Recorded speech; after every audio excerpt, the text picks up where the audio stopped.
आदरणीय सभाध्यक्ष महोदय व यहाँ के सम्मानित जनता, जोगी जी महाराज उर्फ योगेंद्र पांडे, वार्ड संख्या 5 बापू नगर का स्थानीय निवासी हूँ। जो मैं आपसे कुछ कहना चाहता हूँ श्रीमान, यह कहना चाहता हूँ कि अभिव्यक्त की आज़ादी, दूसरा इस संसार का उथल पुथल, तीसरी बात किसी को नीचा दिखाने की होड़ लगी हुई है। इससे देश आगे नहीं बढ़ सकता है। आपस में भाईचारा बनी रहे, आपस में सभी लोग मिलजुल करके प्रेम करें या इंसान बनने का कोशिश करें, तभी जा कर के देश बनेगा।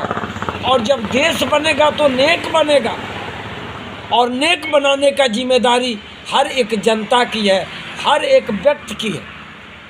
श्रीमान, यह नेक कार्य आप कर रहे हैं, सरकार भी नेक कार्य कर रही है अपने विवेकानुसार, लेकिन हमारे गांधी जी के जो कांग्रेस पार्टी है वह भी कम नहीं है।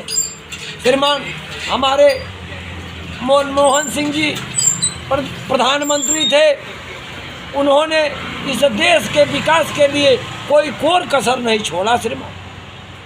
तत्पश्चात श्रीमान, हमारे वहाँ विकास का भंवर जो है बढ़ा, ऐसा भंवर बढ़ा कि थोड़ा कांग्रेस लूज हो गई, जिसके कारण आज यह गति कांग्रेस की हुई है कि जो इस समय कांग्रेस तो चल रही है आगे, परंतु कुछ लेकिन है।